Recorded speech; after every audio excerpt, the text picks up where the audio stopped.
Hello नमस्कार दोस्तों, कैसे हैं आप सभी लोग। उम्मीद है आप सभी लोग बहुत ही अच्छे होंगे। तो दोस्तों, हमने अभी पिछला जो पार्ट पढ़ा है वो है अल्टरनेटर का पहला पार्ट। जिसने पार्ट अच्छे से देख लिया है उसको दूसरा पार्ट बहुत अच्छे से समझ में जाएगा। उसमें मैंने बताया था आपको अल्टरनेटर जनरेटर में लगभग अंतर बताए थे हमने। अल्टरनेटर के पार्ट्स पढ़े थे, किस क्या क्या उसमें भाग होते हैं, उसके अंदर की बॉडी के अंदर क्या पार्ट्स होते हैं, वो कितने प्रकार के होते हैं। तो इसमें हम थोड़ा सा उसके आगे जो उसके कुछ पद हैं उसके बारे में पढ़ेंगे। पहले पार्ट की लिंक भी डिस्क्रिप्शन में डली है, जिसने अभी तक नहीं देखा हो वो उस पर क्लिक करके डायरेक्ट पार्ट 1 पर पहुंच सके वीडियो देख ले। तो दोस्तों आइए चलते हैं अपने इस वीडियो में आगे, जिसमें आज हम पढ़ने वाले हैं सबसे पहला हमारा वो होने वाला है पद, वो है विद्युत वाहक बल समीकरण। ठीक है, ईएमएफ इक्वेशन। हमें याद है कि हमने ट्रांसफार्मर, जनरेटर, इनमें हमने हमारे ईएमएफ समीकरण भी पढ़े थे। तो इसका जो ईएमएफ समीकरण है वो एग्जाम में अधिकतर पूछा जाता है। इसका ईएमएफ समीकरण जो जनरेटर का ईएमएफ समीकरण है उसी से लिया गया है। जनरेटर के ईएमएफ समीकरण आपने पढ़ा था, जैसे E is equal to five N P Z 60 into A, ये हमने पढ़ा था। इसी इसी में से ही हमने कुछ कुछ पार्ट्स निकाल करके विद्युत वाहक बल का समीकरण बनाया है। ठीक है, चलिए सबसे पहले हम देखते हैं विद्युत वाहक बल का समीकरण होता क्या है। यानी कि विद्युत वाहक बल जो होता है वो किसी भी अल्टरनेटर में, यानी कि ज्वारिकी तरंग होती है। देखिए कौन सी होती है, इसमें ज्वारिकी इस प्रकार की वेव फॉर्म्स होती है। ठीक है, एसी की, ये एसी की वेव फॉर्म्स होती है। तो इसके जो ईएमएफ होता है उसमें उसके फ्लक्स, जो अल्टरनेटर की जो कॉइल्स होती हैं उसके अंदर फ्लक्स, उसकी स्पीड, पोलों की संख्या और उसके फ्लक्स परिवर्तन में लगे समय के बीच संबंध होता है। ठीक है, उसको हम बोलते हैं विद्युत वाहक बल समीकरण।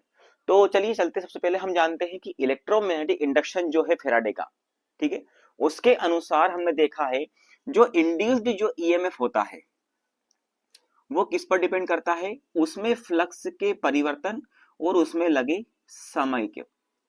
ठीक है, d phi by d t, electromagnetic induction का सिद्धांत यही कहता है। ठीक है, डी फाई यानी फ्लक्स परिवर्तन में फ्लक्स में होने वाला परिवर्तन और उसमें लगा समय, इन दोनों के अनुपात को हम कहेंगे विद्युत वाहक बल। ठीक है, चलिए तो हमारा जो विद्युत वाहक बल के अंदर जो फ्लक्स होता है, ठीक है, जो फ्लक्स में परिवर्तन होता है वो हमारे फ्लक्स और पोलों की संख्या के गुणनफल होता है। यानी कि पोलों की संख्या के अनुसार फ्लक्स में परिवर्तन होता है। और जो समय होता है, जो समय में परिवर्तन होता है वो एन अपॉन 60। ठीक है, क्या होता है, 60 upon n, sorry 60 upon n, यानी कि 60 अपॉन एन। ठीक है, चलिए अब हम इनका मान, ये फ्लक्स में परिवर्तन डी फाइव में फाइव हो गया फ्लक्स, पी हो गए पोलो की संख्या, ये आप नोट जरूर कर लेना। फाइव हो गया फ्लक्स, पी हो गई पोलो की संख्या, 60 यानी एक सेकंड, यानी कि एक मिनट में, सॉरी 60 सेकंड में, एन हो गई स्पीड। तो इन दोनों के मान हम जब इसमें रख देंगे तो ई, याद रखना ये एक एवरेज वैल्यू चल रही है। कौन सी वैल्यू चल रही है, एक एवरेज वैल्यू चल रही है। ठीक है, जबकि हम जानते हैं, हमने पढ़ा था कि जो मापक यंत्र होते हैं वो हमेशा जो प्रत्यावर्ती राशि होती है एसी की, वोल्टेज या धारा का आरएमएस मान ही दर्शाती है। तो हम आरएमएस मान ही निकालेंगे आगे चल के इनका। चलिए तो यहां पर जैसे मैं रख देता हूं five into P upon D T का मान रख देता हूं 60 अपॉन एन को मैं क्या यहां ले जाता हूं, ये यहां ले आया मैं, ये हो गया।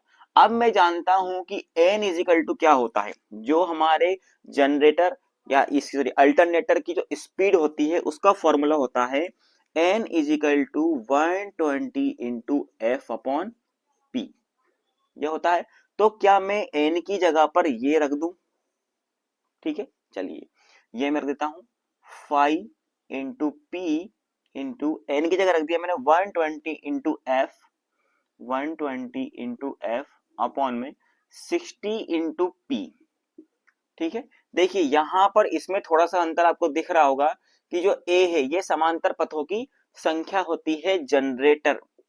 ठीक है, लेकिन ये यहां पर हम उपयोग नहीं करते हैं। ठीक है, यहाँ पे पोलो की संख्या प्रयोग की जाती है।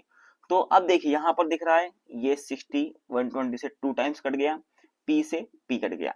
तो यहां पर जो मेरा ई एवरेज निकल के आया है वो आया है 2 5 एफ, ये आया है निकल के। ठीक है।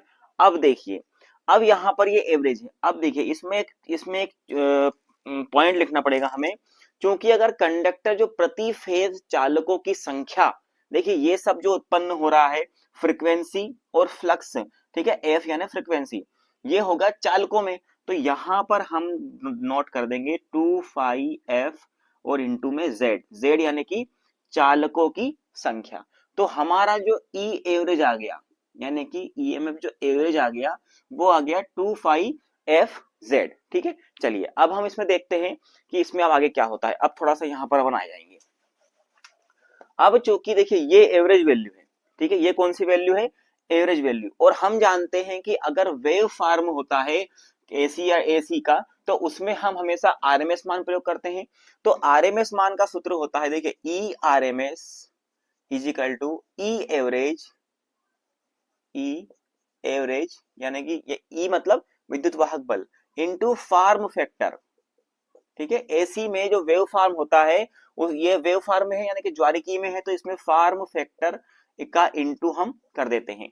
तो अगर मुझे आरएमएस वैल्यू निकालनी है इसकी, ई आरएमएस, तो ई एवरेज का मान कितना दिया है उन्होंने मुझे, 2 φ f z।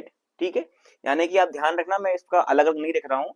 फाई यानी फ्लक्स, एफ यानी फ्रिक्वेंसी, जेड यानी जो चालक होते हैं उनकी संख्या, इंटू फॉर्म फैक्टर। हमेशा हमने देखा है कि फॉर्म फैक्टर जो होता है वो आरएमएस बट मतलब जो आरएमएस वैल्यू और एवरेज यानी कि प्रभावी मान और औसत मान का अनुपात होता है फॉर्म फैक्टर।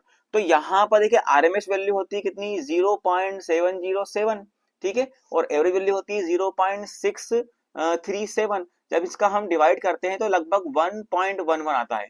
तो हमने ये एक अप्रोक्स वैल्यू लेते हैं 1.11, यानी कि फॉर्म फैक्टर की वैल्यू वेव फॉर्मिक्स के लिए हमेशा कितनी होगी, 1.11। ये जरूर आपको इसमें याद रखना है। तो जब हम इसका फॉर्म फैक्टर की वैल्यू यहां पर पुट कर देंगे और इसका इंटू इसमें करेंगे तो 2.22 φ f z, ये हो गया हमारा ई आरएमएस यानी कि विद्युत वाहक बल समीकरण वोल्ट में। किसमें हो गया, वोल्ट में। तो अल्टरनेटर का विद्युत वाहक बल समीकरण हम इस प्रकार से यहाँ पर निकालेंगे। देखिए इसमें दो कंडीशंस और होती हैं, ये आप देख लीजिए।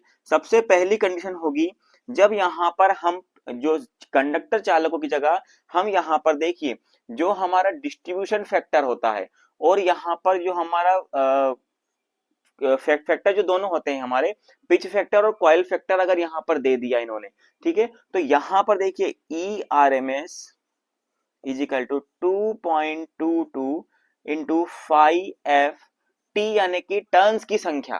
ठीक है, t यानी टर्न्स की संख्या और kd और kp यानी पिच फैक्टर। ठीक है, सॉरी ये kd और kp यानी पिच, यदि पिच फैक्टर और डिस्ट्रीब्यूशन फैक्टर के अनुसार अगर हम इसका आरएमएस मान निकालेंगे तो 2.22 5f t kd kp यहाँ पर एक किया जाएगा।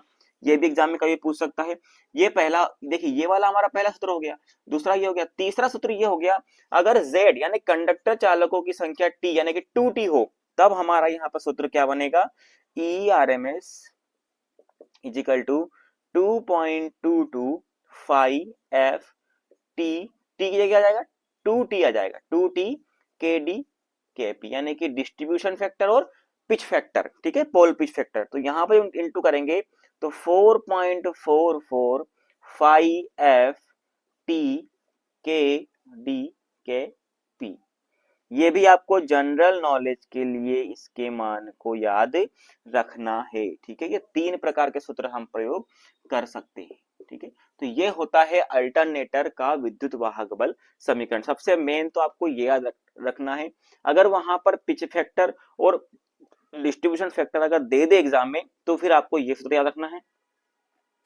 और यहाँ पर अगर टर्न्स की संख्या z इजिकल टू 2t हो तो आपको यहाँ पर ये वाला सूत्र याद रखना है। ठीक है, तो ये होता है हमारे अल्टरनेटर का विद्युत वाहक बल समीकरण। थोड़ा सा हम रेटिंग देख लेते हैं। देखिए रेटिंग का मतलब ये होता है कि जो प्लेट लगी होती है, कोई भी मशीन होती है, जब हम कोई भी उपकरण खरीदते हैं तो उसके ऊपर एक चिट लगी होती है या नेम प्लेट लगी होती है, जिसमें उसका सारा ब्यौरा होता है कि ये मशीन जो है कितने वाट की है, कितने किलोवाट की है, कितने फ्रिक्वेंसी पर चलेगी, कितने आरपीएम में चलेगी।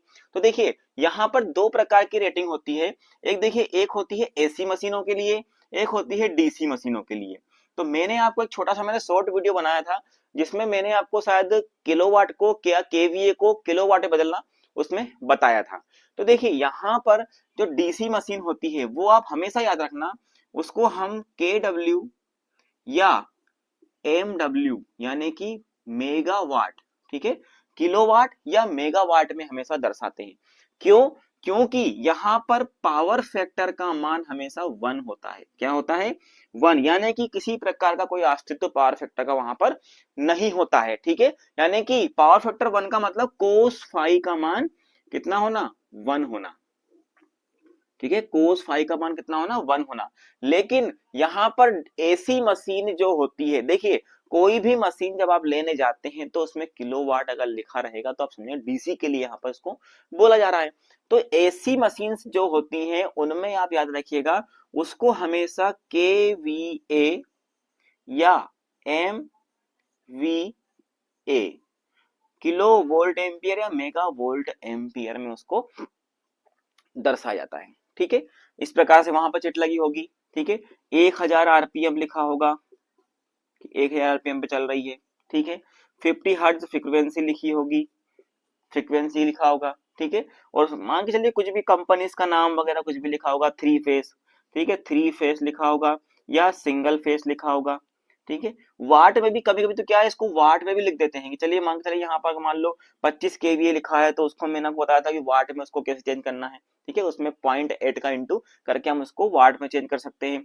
तो रेटिंग आप देख लीजिएगा यहाँ पर इस प्रकार से। आपको मेन चीज तो याद रखना है कि एसी मशीनों की जो रेटिंग होती है वो केवीए या एमवीए में होती है। डीसी मशीन जो होती है, जनरेटर हो गया हमारा, डीसी जनरेटर हो गया, उनकी जो रेटिंग होती है वो केडब्ल्यू या एमडब्ल्यू में होती है। अब हम बात करते हैं वोल्टेज रेगुलेशन। देखिए वोल्टेज रेगुलेशन, जो ट्रांसफार्मर में वोल्टेज रेगुलेशन हमने पढ़ा था, वोल्टता नियमन सेम उसी के जैसा है। यानी कि कोई जब अल्टरनेटर घूम रहा है, ठीक है, जब कोई अल्टरनेटर चालू कंडीशन में है, पूर्ण लोड पर है और घूम रहा है, जब उसकी घूर्णी गति और उसकी विद्युत धारा, उसकी घूर्णी गति और विद्युत धारा को जब हम स्पीड को और धारा को, ठीक है, स्पीड धारा को जब हम कांस्टेंट रखते हैं, कैसा रख देते हैं? कांस्टेंट, यानी कि स्थिर रखकर यदि उसके लोड को हटा दिया जाए या बढ़ा दिया जाए तो उसके वोल्टेज में थोड़ा सा परिवर्तन हो जाता है। क्या हो जाता है? थोड़ा सा उसमें परिवर्तन हमें देखने को मिलता है, उसी को कहते हैं हम वोल्टेज रेगुलेशन। यानी कि वो V N L minus V F L upon V F L into 100, ये परसेंट वोल्टेज रेगुलेशन का रेशियो हो जाता है। क्या हो जाता है? रेशियो। नो लोड पर वोल्टेज, फुल लोड पर वोल्टेज अपॉन में फुल लोड पर वोल्टेज इंटू 100। अगर इंटू 100 में नहीं लगाऊंगा तो सिर्फ ये वोल्टा नियमन कहलाएगा। अगर वोल्टा नियमन परसेंटेज निकालना तो इंटू में 100 कर देते हैं, जिससे यहाँ पर इसका वोल्टा नियमन निकल आएगा। तो चूंकि यहाँ पर ये ट्रांसफार्मर के वोल्टेज नियमन के एक समान ही होता है। अब बात करते हैं हम इसकी दक्षता, इफिशियंसी के बारे में। देखिए अल्टरनेटर जो होता है वो मैकेनिकल पावर को इलेक्ट्रिकल पावर में बदलता है। ठीक है, कौन सी पावर को? मैकेनिकल पावर को इलेक्ट्रिकल पावर में। हमें कहाँ प्राप्त होती है इलेक्ट्रिकल पावर? इसके टर्मिनल्स पर। ठीक है, टर्मिनल्स पर। तो यहाँ पर इसका मतलब, अल्टरनेटर का मतलब है हमें आउटपुट में ही सब कुछ मिल रहा है। ठीक है, देखिए एक्साइटेशन भी हम दे रहे हैं किससे? इलेक्ट्रिकल पावर, यानी कि एक जनरेटर के माध्यम से। ठीक है, यानी कि एक्साइटेशन भी किस में दे रहे हैं हम? एक जनरेटर के माध्यम से। तो यहाँ पर आउटपुट में दक्षता हम देखेंगे अगर इसकी, तो दक्षता को हम दर्शाएंगे ईटा, यानी कि इस प्रकार का साइन चिन्ह होता है उससे। तो दक्षता यानी कि ईटा इज इक्वल टू होगा हमारा आउटपुट केवीए, यानी आउटपुट पावर बटे में आउटपुट पावर प्लस क्षतियां, जो लॉसेस होते हैं, जो इसमें जो लॉस होते हैं ना उनको भी काउंट किया जाता है उस आउटपुट पावर में। तो यहाँ पर आउटपुट पावर देखिए, हम जानते हैं कि एसी की जो पावर होती है वो काय में नापते हैं, केवीए में। किस में नापा जाता है, केवीए में नापते हैं, ठीक है, इनटू कोस फाई, यानी कि इसमें तो भाई पावर फैक्टर का बड़ा महत्व है। ये कोस फाई क्या है, पावर फैक्टर, अपॉन में KVA into cos phi plus क्षति में अगर मैं देखूं तो दो प्रकार की क्षति मेरी होती है यहाँ पर। एक होती है मेरी कुल ताम्र हानि, यानी कि copper loss, copper loss plus स्थिर लॉस।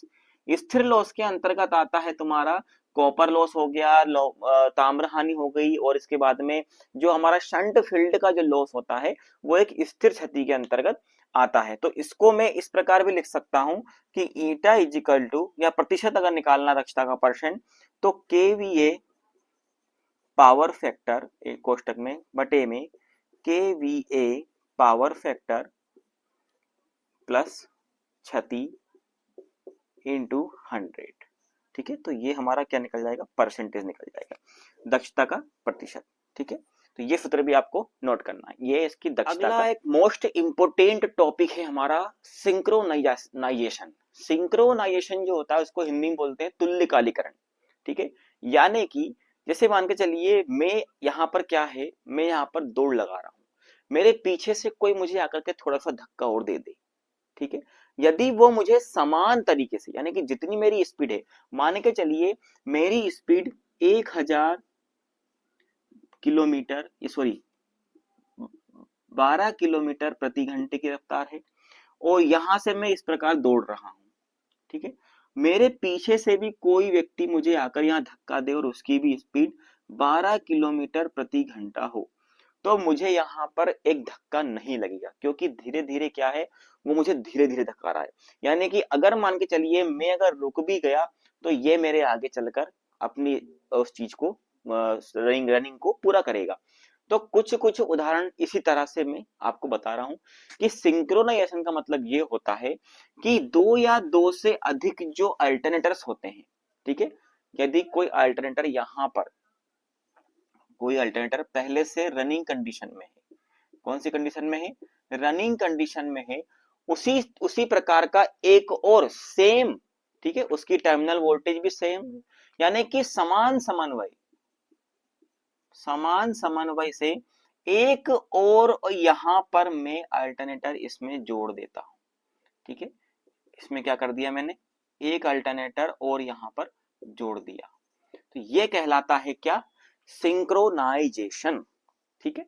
ये होता है सिंक, यानी कि पहले से चल रही एक मशीन में एक और मशीन जोड़ देना कहलाता है सिंक्रोनाइजेशन, ठीक है। सिंक्रोनाइजेशन के लिए कुछ ऐसी शर्तें होती हैं जिनको पूर्ण करना बहुत ज्यादा आवश्यक होता है, नहीं तो ये सिंक्रोनाइज नहीं हो। इसके लाभ बताऊंगा मैं, इसके लाभ एडवांटेज क्या क्या हो सकते हैं। सबसे पहले हम जान लेते हैं कि इनकी शर्तें क्या क्या है। देखिए यहाँ पर कुछ इनकी शर्तें होती हैं। सबसे पहला होना चाहिए हमारा यहाँ पर फेज क्रम, यानी कि फेज सीक्वेंस, जिसको हम बोलते हैं क्या, फेज सीक्वेंस। इसका आर वाई बी, इसका आर वाई बी, इसके आर वाई बी से, इसके आर वाई बी से कनेक्ट होना चाहिए, पहली शर्त हो गई, ठीक है। दूसरा, टर्मिनल वोल्टेज, टर्मिनल वोल्टेज, ठीक है, इसका जो टर्मिनल वोल्टेज होता है इसके टर्मिनल वोल्टेज के बराबर होना चाहिए, ठीक है। इसका टर्मिनल वोल्टेज, इनकमिंग मशीन किसको बोलेंगे हम, जो बाद में लगा, पहले से चल रही मशीन को रनिंग मशीन, बाद में लगाई गई मशीन को इनकमिंग मशीन हम यहाँ पर कहते हैं, ठीक है। टर्मिनल वोल्टेज के बाद में हमारा अगला आता है यहाँ पर फेज कोण, ठीक है। फेज कोण, जो थीटा कोण होता है फेज में, वो हमारा यहाँ पर एक समान होना चाहिए, ठीक है, दोनों का ही एक समान होना चाहिए फेज कोण, ठीक है। तो यहाँ पर ये जो शर्तें, फेज क्रम की, फेज कोण की, टर्मिनल वोल्टेज की, ठीक है, ये शर्तें पूरी अगर हो जाती है तो ही हम इसको यहाँ पर लगा सकते हैं इसके साथ में, ठीक है। अब इसका उपयोग कहाँ किया जाता है वो देखिए आप, यहाँ पर देखिए अल्टरनेटर का प्रयोग हम क्या करते हैं, अपनी बिजली उत्पादन यानी कि इमरजेंसी के रूप में यहाँ पर करते हैं। यदि मान के चलिए ये मशीन फेल हो जाए तो कम से कम ये वाली मशीन चलती रहेगी, तो हमारी विद्युत सप्लाई बराबर जाती रहेगी। पहला एडवांटेज तो ये हो गया। ठीक है, अगर इस मशीन में कुछ हमें काम करना है ओवरहालिंग के दौरान, एक मशीन उसको बोलते हैं ओवरहाल, यानी कि इसका हम शीतलन कर रहे हैं, इसमें कुछ हमें काम करना है, इसका ऑयल ग्रीसिंग करना है, तो इसको बंद करके हम, ये हमारी अगर चालू है तो इसमें काम कर सकते हैं, इसको चालू कर करके, या इसको बंद करके ये चालू रहेगी। इसको अगर मैं बंद भी कर दूंगा तो इसके माध्यम से मेरी सप्लाई उत्पन्न होती रहेगी, यानी कि मेरा काम चलता रहेगा। ठीक है, तो इस प्रकार के एडवांटेज के कारण इसका सिंक्रोनाइजेशन बहुत जरूरी हो जाता है। ठीक है, और इसके बाद में यहां पर अगर मैं देखूं तो यहां पर जो दोनों मशीन के कारण क्या होता है, हमारा जो दक्षता होती है, एफिशिएंसी क्या होती है, दक्षता, यानी कि अगर लोड बढ़ गया, जैसे एक मशीन, इस मशीन की दक्षता थी कि भैया ये 25 केवीए ही लोड उठा सकती है। ठीक है, अब मेरा 25 केवीए से यहाँ हो गया कितना, 40 केवीए, लोड कितना हो गया, 40 केवीए। अगर मैंने इस मशीन को चालू कर दिया तो मेरा अगर लोड यहाँ परिवर्तन हो गया तो 40 केवीए भी ये जो मशीन दोनों मिलकर के आराम से इसको चलाती रहेगी, यानी कि इसकी दक्षता में कोई कमी नहीं आएगी। ठीक है, ये मशीन भी यहाँ पर चलती रहेगी। ठीक है, तो इस इन लाभों के कारण यहाँ पर तुल्यकालीकरण इस अल्टरनेटर का किया जाता है। अब क्यों यहाँ पर इसका तुल्यकालीकरण किया जाता है, देखिए यहाँ पर जो है ना फ्रीक्वेंसी का भी बहुत महत्वपूर्ण है, याद रखना आप कितना, यहाँ पर जो अगर मैं चौथा पॉइंट जो हम भूल गए हैं वो है फ्रीक्वेंसी का। किसका, फ्रीक्वेंसी, इसकी फ्रीक्वेंसी भी एक समान होना चाहिए, अन्यथा ये अल्टरनेटर कार्य नहीं करेगा। ठीक है, तो फ्रीक्वेंसी, फेज कोण, टर्मिनल वोल्टेज और फेज क्रम। ठीक है, यानी कि इसको मैं फेज सीक्वेंस भी बोलते हैं, ये आप क्रम का मतलब होता है फेज सीक्वेंस। ठीक है, फेज फ्रीक्वेंसी यहाँ पर आप नोट, इन सब चीजों को आप नोट डाउन जरूर यहाँ पर कर लेना। इसकी फ्रीक्वेंसी 50 हर्ट्ज होती है तो इसकी भी 50 हर्ट्ज ही होना चाहिए। ठीक है, चलिए अब हम अल्टरनेटर के जो सिंक्रोनाइजेशन है इसके बारे में हम यहाँ पर याद कर लेते हैं कि हम कैसे मालूम करेंगे कि तुल्यकालिक तो कि हमारा सिंक्रोनाइज हुआ है कि नहीं हुआ है। तो सिंक्रोनाइजेशन करने की मुख्य विधियां हम आप पढ़ लेते हैं कि किस किस प्रकार से हम इसका सिंक्रोनाइज कर सकते हैं। ऐसा तो नहीं है कि भाई हम मार्केट से मशीन खरीद के लाए और हमने उस मशीन के साथ लगा दी, ऐसा नहीं होता। कुछ विधियां होती हैं, उन विधियों के द्वारा इन मशीनों का सिंक्रोनाइजेशन किया जाता है, वो बहुत इंपॉर्टेंट है। उसमें हमें भाई फेज कलम भी देखना होगा, टर्मिनल वोल्टेज भी देखना होगा, ठीक है, फ्रीक्वेंसी भी देखनी होगी, फेज का कोण भी देखना होगा कि बराबर है कि नहीं है। ठीक है, चलिए आगे बढ़ते हैं हम इसमें कि कौन कौन सी विधियां हम यहाँ पर मुख्य रूप से प्रयोग करते हैं सिंक्रोनाइजेशन के लिए। सिंक्रोनाइजेशन की जो विधियां होती है उसमें सबसे पहली विधि है डार्क लैंप विधि। ये आपने अगर पढ़ी हो, देखिए कुछ कुछ क्या होते हैं स्टूडेंट्स किसी को छोड़ देते हैं, ठीक है, पढ़ते नहीं है क्योंकि वो सोचते हैं कि यार ये इंपॉर्टेंट नहीं है, एग्जाम में नहीं आएगा, लेकिन नहीं, ऐसा नहीं है। अभी रिसेंटली जो एग्जाम्स हुई हैं उनमें कई प्रकार की विधियां उनने पूछ ली थी, उसके ऊपर डिपेंडेंट कुछ क्वेश्चन भी पूछ लेते हैं। पॉइंट बहुत इंपॉर्टेंट होते हैं, जो पॉइंट मैं बोलता हूं कि नोट डाउन करें उनको जरूर नोट डाउन करें क्योंकि वही एग्जाम में पूछे जाते हैं। देखिए सबसे पहली आती है डार्क। डार्क का मतलब होता है अंधेरा। क्या होता है, यानी कि अंधेरा, यानी कि बुझ जाता है, यानी कि बुझना। कुल मिलाकर के सबसे पहला और मोस्ट पॉइंट आप इसमें हेडलाइन ये डाल लीजिए कि डार्क लैंप विधि में पॉइंट नंबर 1 होता है कि जब सारे बल्ब बुझ जाते हैं, अंधेरा हो जाता है, डार्क हो जाते हैं यानी कि बुझ जाते हैं, तो यह माना जाता है कि जो सिंक्रोनाइजेशन जो हो रहा है उस मशीन ने सिंक्रोनाइजेशन की सारी शर्तें पूरी कर ली है। शर्त मैंने 4 बताई थी, एक बार और फिर बता देता हूं। सबसे पहली शर्त होती है फ्रीक्वेंसी, यानी कि दोनों की फ्रीक्वेंसी सेम हो। दूसरा होता है आपका फेज क्रम, ठीक है, फेज क्रम। तीसरा होता है terminal voltage, terminal voltage same होना चाहिए। चौथा होता है फेज कोण, ठीक है, ये सब समान होना चाहिए दोनों मशीनों का। तो यही चीजें अगर ये लैंप जो होता है डार्क लैंप विधि में अगर चारों बल्ब जब बुझ जाते हैं एक साथ, तो यह माना जाता है कि इन मशीनों ने ये जो चारों शर्तें हैं वो पूरी कर ली है। ठीक है, देखिए सबसे पहले हम बात करते हैं यहाँ पर, ये होती है हमारी इनकमिंग मशीन, ये हमारी जो होती है मेन लाइन होती है। ठीक है, क्या होती है, मेन लाइन RYB। ठीक है, तीनों फेस होते हैं, एक फेस यहाँ लग गया, एक फेस यहाँ लग गया, एक फेस यहाँ लग गया।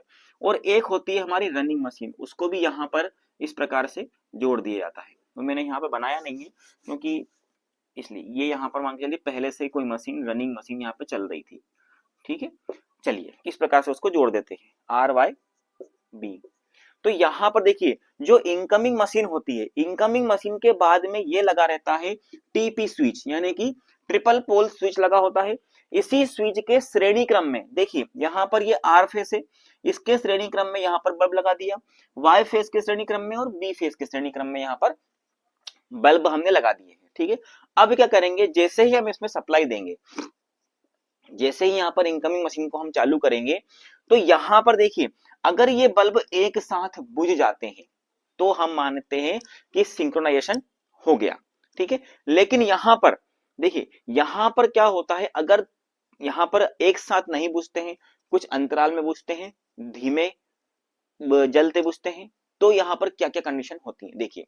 सबसे पहले कंडीशन होती है यहाँ पर किसकी, फेज क्रम की। ठीक है, यानी कि यहाँ पर अगर मान के चलिए अगर एक बल्ब जल रहा है, दूसरा बुझ रहा है, फिर एक जल रहा है, फिर दूसरा बुझ रहा है, तो अगर ये कंडीशन बन रही है, एक साथ जलते बुझते हैं, एक साथ नहीं जलते और ना ही बुझ रहे हैं, दोनों कंडीशन, एक साथ ना जल रहे हैं ना बुझ रहे हैं, आगे पीछे जल रहे हैं, आगे पीछे बुझ रहे हैं, तो वो कंडीशन आती है फेज क्रम, यानी कि आर वाई बी। यहाँ पर आर वाई यानी कि जो आर वाई बी है वो आर वाई बी से कनेक्टेड नहीं है। इसी प्रकार फिर क्या करेंगे, हम किन्हीं भी दो फेजों को आपस में, किन्हीं भी दो टर्मिनल्स को हम आपस में यहाँ पर चेंज कर देंगे, जिससे हमारा फेज क्रम सही हो जाएगा। ठीक है, पहली कंडीशन हो गई। दूसरी कंडीशन होती है बल्ब जो होते हैं वो जलते बुझते हैं, यानी कि बंद चालू हो रहे हैं। क्या हो रहे हैं, बल्ब जो है जल बुझ रहे हैं। ठीक है, जलते बुझते हैं, जलते बुझते हैं। तो ये कंडीशन होती है फ्रीक्वेंसी की, यानी कि दोनों की फ्रीक्वेंसी एक समान नहीं हो पा रही है। यानी कि रनिंग मशीन जो चल रही है उसकी फ्रीक्वेंसी अगर 50 हर्ट्ज है पहले से, तो इसकी 50 हर्ट्ज नहीं है, थोड़ी सी आगे पीछे 40 हो रही है या 35 हो रही है या 55 हो रही है, माना कि जल बुझ यानी कि आगे पीछे हो रही है। अब फ्रीक्वेंसी को मेंटेन कैसे करेंगे, हम जानते हैं कि n इजिकल टू होता है 120 इंटू एफ अपॉन पी, यानी कि फ्रीक्वेंसी को अगर मेंटेन करना है तो स्पीड को समायोजित करना पड़ेगा, एडजस्ट, यानी कि स्पीड को एडजस्ट करके हम फ्रीक्वेंसी को यहाँ पर मेंटेन कर सकते हैं। तो इसीलिए हम यहाँ पर क्या करेंगे, स्पीड को कम ज्यादा करके फ्रीक्वेंसी इसके बराबर ले आएंगे। ठीक है, इसके बराबर ले आए। चलिए दो कंडीशन हो गई। तीसरा हो गया यहाँ पर बल्ब जो होते हैं, जो बल्ब होते हैं वो धीमे जलते हैं। क्या जलते हैं, धीमे जलते हैं, तीसरी कंडीशन। तो धीमे जलने का कारण हो सकता है आपका कौन सा, वोल्टेज, टर्मिनल वोल्टेज एक समान नहीं है, वोल्टेज कम आ रहा है। तो इनकमिंग इसके इसका निराकरण कैसे करेंगे, इनकमिंग वोल्टेज जो होगी, देखिए इनकमिंग के टर्मिनल वोल्टेज होगी, इसमें एक रेगुलेटर लगा होता है, इस रेगुलेटर के माध्यम से हम क्या करेंगे, इसके वोल्टेज को मैनेज करेंगे, जिससे कि हमारा जो टर्मिनल वोल्टेज है इसके टर्मिनल वोल्टेज के बराबर हो जाए। चौथी कंडीशन आती है कि सभी बल्ब बुझ जाते हैं, सभी बल्ब बुझ जाते हैं। ठीक है, सभी बल्ब क्या होते हैं, बुझ जा रहे हैं। इसका मतलब क्या हो गया, मैंने पहले ही बताया था, डार्क लैंप विधि में अगर सारे बल्ब बुझ गए, यानी कि ये तीनों शर्तें, ये चारों शर्तें यहाँ पर पूरी हो गई, यानी कि यार हमने एक साथ जल बुझ नहीं रहे हैं तो हमने इसका फेस क्रम ठीक कर लिया, बल्ब जल बुझ रहे हैं तो हमने फ्रीक्वेंसी मैनेज कर ली, यहाँ पर बल्ब धीमे जल रहे हैं तो हमने टर्मिनल वोल्टेज को मैनेज कर लिया। इससे हमारी ये डार्क लैंप विधि सक्सेसफुल हो गई और हमारा सिंक्रोनाइजेशन यहाँ पर कंप्लीट हो गया। किसमें, डार्क लैंप विधि में। देखिए डार्क लैंप विधि में सारे बल्ब बुझ गए एक साथ तो हमारा सिंक्रोनाइजेशन कंप्लीट हो गया, यानी कि सही तरीके से हो गया। एक होती है ब्राइट लैंप, अंधेरा है तो उजाला भी होगा, तो एक होती है ब्राइट लैंप विधि, उसमें सेम तरीके से इनको लगा करके थोड़ा सा फेज सीक्वेंस को अलग करके उसमें जब सारे बल्ब जल जाते हैं तो हम मानते हैं कि सिंक्रोनाइजेशन हो गया। इसमें बुझने के कारण माना जाता है कि सिंक्रोनाइजेशन हो गया, और उस विधि में ब्राइट लैंप विधि में सारे बल्ब जब जल जाते हैं तब माना जाता है कि हाँ यहाँ पर सिंक्रोनाइजेशन हो गया। तो डार्क लैंप विधि में आप याद रखिएगा, पॉइंट नोट कर लीजिएगा, पहला कि डार्क लैंप विधि में जब सारे बल्ब एक साथ बुझ जाते हैं तो इसका मतलब होता है कि सिंक्रोनाइजेशन कंप्लीट हुआ। ठीक है, यहाँ पर 4 शर्तें अगर पूरी हो रही हैं तो यहाँ पर क्या हो गया, सिंक्रोनाइजेशन हो गया। अगर यहाँ पर देखिए क्या क्या हो सकता है इसके अंदर, दोष क्या क्या हो सकते हैं, एक साथ नहीं जल बुझ रहे हैं बल्ब, तो क्या होता है, फेज क्रम हमारा ठीक नहीं है, यानी कि आर वाई भी ठीक नहीं है तीनों तीनों फेजों में। तो हम किन्हीं भी दो फेजों को आपस में एक्सचेंज कर देंगे जिससे हमारा फेज क्रम ठीक हो जाएगा। दूसरा पॉइंट बनाएंगे, बल्ब जलते बुझते रहते हैं, ब्लिंक कर रहे हैं बल्ब, ठीक है, जल बुझ रहे हैं, यानी कि फ्रीक्वेंसी मेंटेन नहीं है, ठीक है, दोनों की फ्रीक्वेंसी मेंटेन नहीं है। दोनों की फ्रीक्वेंसी को मेंटेन करने के लिए यहाँ पर हम सूत्र हमें पता है कि n इजिकल टू होता है 120 इंटू एफ अपॉन पी, यानी कि फ्रीक्वेंसी को मेंटेन करना है तो स्पीड को मेंटेन करना होगा, स्पीड को हम कम ज्यादा करके इसकी फ्रीक्वेंसी को मेंटेन कर लेंगे जिससे हमारे बल्ब बुझ जाएंगे, ठीक है। तीसरा हो गया हमारा, बल्ब धीमे जल रहे हैं ना, मध्य जल रहे हैं, माने कि वोल्टेज की प्रॉब्लम हो सकती है, ठीक है, टर्मिनल वोल्टेज समान नहीं है, इसका वोल्टेज कुछ और आ रहा है, इसका वोल्टेज कुछ और आ रहा है, तो यहाँ पर हम वोल्टेज रेगुलेटर के माध्यम से इस इनकमिंग मशीन के वोल्टेज जब मेंटेन कर लेंगे तो हमारी ये समस्या भी सॉल्व हो जाएगी, ठीक है। सभी बल्ब बुझ जाते हैं यानी कि सिंक्रोनाइजेशन कंप्लीट हुआ, फेज कोण वहां पर बराबर हो गए, यानी कि बल्ब अगर बुझ गए तो सिंक्रोनाइजेशन दोनों मशीन का कंप्लीट हो गया। यही होती है डार्क लैंप विधि। बात करते हैं हम यहाँ पर इसकी उल्टी विधि, ठीक है, यानी कि ब्राइट लैंप, हमने पढ़ा डार्क लैंप, यहाँ पे ये है यहाँ पर ब्राइट लैंप विधि, ठीक है, ब्राइट लैंप यानी उजली विधि। कुल मिलाकर के सबसे पहला पॉइंट क्या होना चाहिए आपके हिसाब से, आप खुद बताइए, उसमें क्या था, बल्ब जब बुझ गए थे तो वहां पर सिंक्रोनाइजेशन की शर्तें पूरी हो गई थी। इसमें जब सारे बल्ब तेज जल जाएंगे तो यहां पर, यानी कि जब सारे बल्ब जलेंगे तो यहां पर कुल मिलाकर हमारा सिंक्रोनाइजेशन की जो शर्त होगी वो पूरी हो जाएगी। कुछ भी पॉइंट उससे अलग नहीं है, सारे पॉइंट सेम है, सिर्फ एक अंतर है जो आप नोट कर लेना। देखिए अगर एक साथ जलबुझ नहीं रहे हैं या ब्लिंक कर रहे हैं तो फ्रीक्वेंसी सेम नहीं है, ठीक है, एक साथ जलबुझ नहीं रहे हैं, आगे पीछे जल रहे हैं तो फेज क्रम ठीक नहीं है, धीमे जल रहे हैं तो वोल्टेज कम है, ठीक है। तो इस प्रकार से ये तो तीन चार शर्तें मैंने आपको जो बताई थी दोस्त वही है। एक और मेन इसमें इंपॉर्टेंट चीज होती है, एक होता है क्लॉकवाइज, देखिए एक होता है क्या, क्लॉकवाइज, एक होता है anti clockwise, anti anti clockwise. देखिए ये जो मशीनें होती हैं इसमें क्या होता है, जो लैंप होता है इनका फेस क्रम तो सही नहीं है, यानी कि एक तरह से कहा जाए तो इसमें ऐसी व्यवस्था की जाती है कि यहाँ पर जो R1 होता है ये इसके B से जुड़ा होता है, Y1 होता है वो R2 से जुड़ा होता है, ठीक है, और जो B1 होता है वो Y2 से जुड़ा होता है, इस प्रकार से इसको संयोजित किया जाता है। फेस क्रम ये भी सही है, ठीक है, इसमें अंतर सिर्फ इतना होता है कि इसमें एक साथ श्रेणी क्रम में उसको नहीं लगा करके अलग अलग फेसों में पैरेलल टाइप में लगा दिया जाता है। अब देखिए क्लॉकवाइज का मतलब ये हो गया कि जब मोटर की घूर्णन गति धीमी होती है, क्या होती है, धीमी हो जाती है, तो हमारे ये जो बल्ब होते हैं ना, ये बल्ब हमें क्लॉकवाइज घूमते हुए रोटेट होते हुए समझ में आते हैं। कौन से वाइज, क्लॉकवाइज, ठीक है, क्लॉकवाइज घूमेंगे ये इस प्रकार से, क्लॉकवाइज घूमते हुए समझ में आते हैं, ठीक है, इस प्रकार से। तो यहां पर आपको ये पॉइंट जरूर नोट करना है कि जब मोटर की घूर्णन गति धीमी होती है तो ये जो बल्ब लगे हुए हैं इन बल्बों की जो हमें गति होती है या फिर जलने बुझने की दिशा होती है वो क्लॉकवाइज होती है, और जब इस इनकमिंग मोटर की मशीन की गति बहुत तीव्र होती है तो हमें यहाँ पर ये एंटी क्लॉकवाइज जो बल्ब होते हैं वो घूमते हुए प्रतीत होते हैं, ठीक है। ये मोस्ट इंपोर्टेंट पॉइंट है, ये आपको इसमें रखना है। बाकी सेम जो हमने डार्क लैंप विधि में पढ़े वही ब्राइट लैंप विधि में ही वही पॉइंट आएंगे, सिर्फ ये आप थोड़ा सा उसमें नोट डाउन जरूर कर लेना। एक बार बता दे रहा हूं, यदि घूर्णन मशीन जो है हमारी इनकमिंग जो मशीन है उसकी स्पीड यदि कम है तो वो जो बल्ब होते हैं वो क्लॉकवाइज घूमते हुए दिखाई देते हैं, और यदि स्पीड अधिक है, ठीक है, स्पीड अधिक है तो हमें वो एंटी क्लॉकवाइज घूमते हुए दिखाई देते हैं ये जो बल्ब है। बात करते हैं अब अगली विधि, ठीक है, ठंड बहुत ज्यादा है, आप लोग भी स्वेटर वगैरह पहन के रखिएगा। तो सिंक्रोस्कोप, डार्क लैंप विधि, ब्राइट लैंप विधि, ये दोनों हमने देख ली। अब हम बात करेंगे यहाँ पे सिंक्रोस्कोप, थोड़ा सा इसको आपको ध्यान रखना, इसमें से कोई ना कोई एक आधा ऑब्जेक्टिव कभी कभी एग्जाम में बन जाता है, ठीक है। सिंक्रोस्कोप एक अलग से यंत्र होता है, ठीक है, यहाँ वहां अपन बल्ब उपयोग कर रहे थे दोनों विधियों में, डार्क लैंप और ब्राइट लैंप विधि में, ठीक है। उसका एक पार्ट और है मिक्स वाला, जिसमें डार्क ब्राइट दोनों करते हैं, लेकिन वो इतना इंपॉर्टेंट नहीं होता, उसमें दोनों ही प्रकार की चीजें उसमें उपयोग की जाती है, तो वो हमने इसलिए थोड़ा सा उस पर निगलेक्ट कर दिया है उसको। तो यहाँ पर हम देखेंगे सिंक्रोस्कोप क्या होता है वाकई में। अगर इसको देखा जाए तो ये एक 2 फेस की मोटर होती है। कौन सी? 2 फेस की मोटर होती है। ठीक है, क्यों कहते हैं इसको 2 फेस मोटर? क्योंकि ये क्या होता है, ये मोटर के जो स्टेटर और रोटर पर 2 फेस की वाइंडिंग की जाती है। ठीक है, कितने फेस की? 2 फेस की वाइंडिंग्स की जाती है। ठीक है, ये दिख रहा है, ये भाग स्टेटर है, ये रोटर है। इस रोटर के साथ में एक संकेतक लगा हुआ है। ठीक है, और यहां पर पाठ्यांक निम्न और उच्च। ठीक है, अब ये किस प्रकार से कार्य करेगा ये आप देख लीजिए। ठीक है, ये मेन बस बार है इसका। कौन सा? ये वाला। ये 2 पॉइंट निकले हैं, मेन बस बार है, और ये इनकमिंग मशीन के लिए कॉन्टेक्ट, यहाँ इनकमिंग मशीन के पॉइंट यहाँ पर हम जोड़ देंगे। ठीक है, रोटर के भागों में। तो अब यहाँ पे देखिए कैसे ये कार्य करेगा, कार्य प्रणाली किस प्रकार की होगी।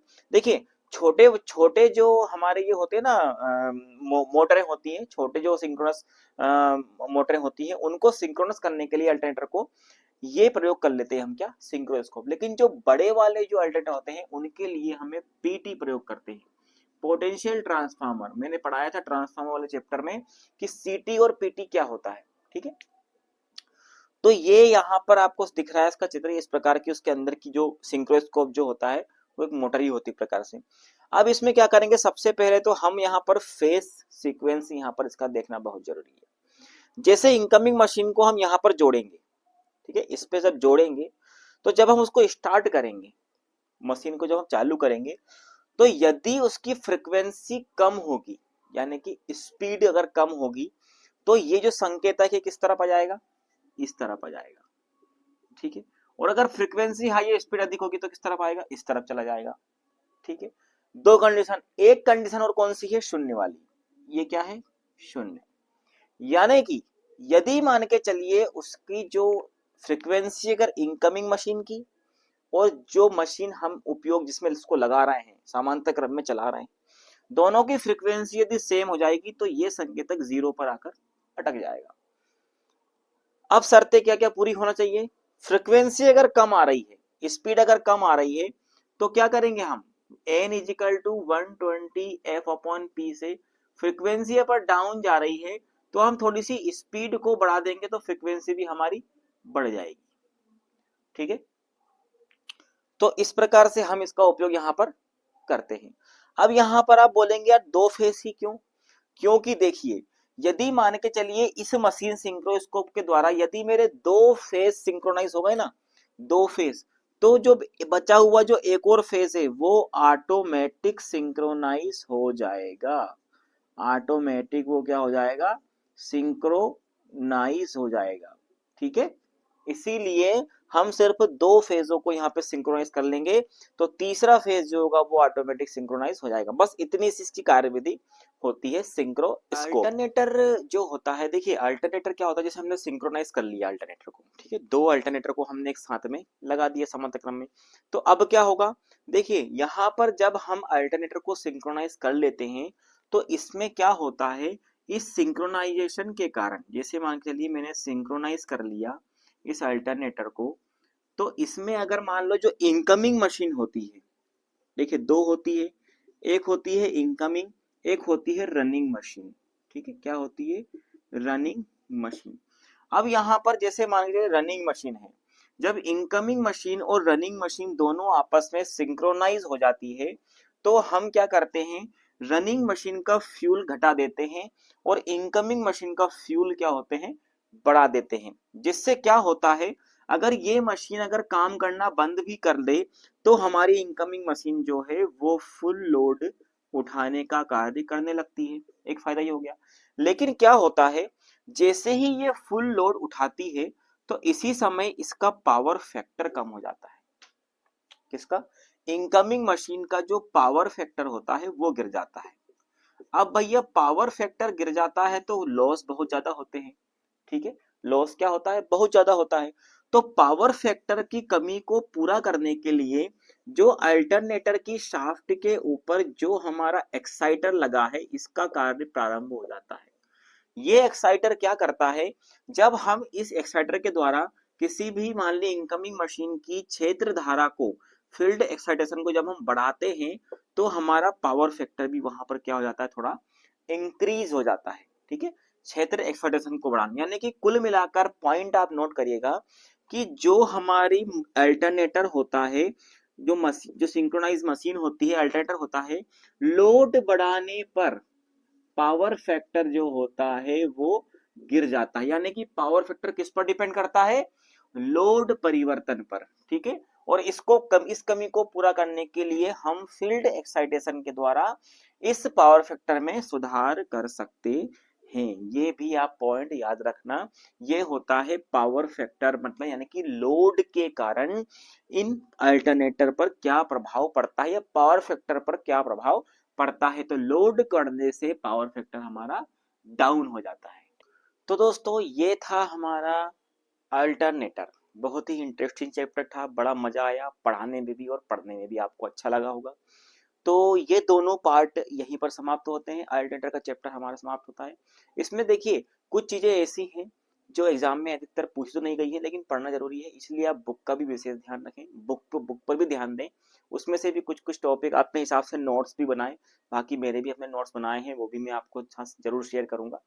तो दोस्तों मिलते हैं अपने नए वीडियो में एक नए चैप्टर के साथ में, जिसमें हम बात करेंगे नए विषय की, नए टॉपिक की, वो भी बहुत ही जो होता है इंटरेस्टिंग होने वाला है। सिंक्रोनस सिंक्रोनस मोटर के बारे में पढ़ेंगे हम। जी हाँ, सिंक्रोनस मोटर के बारे में पढ़ेंगे। सबसे मेन उपयोग उसका क्यों किया जाता है, कहाँ किया जाता है, अल्टरनेटर में और सिंक्रोनस मोटर में क्या अंतर होते हैं, क्या समानताएं होती हैं, क्या भिन्नताएं होती हैं, हम सब कुछ उसमें पढ़ेंगे। तब मिलते हैं अपने नए वीडियो में एक नए जोश के साथ। तब तक के लिए जय हिंद, जय भारत।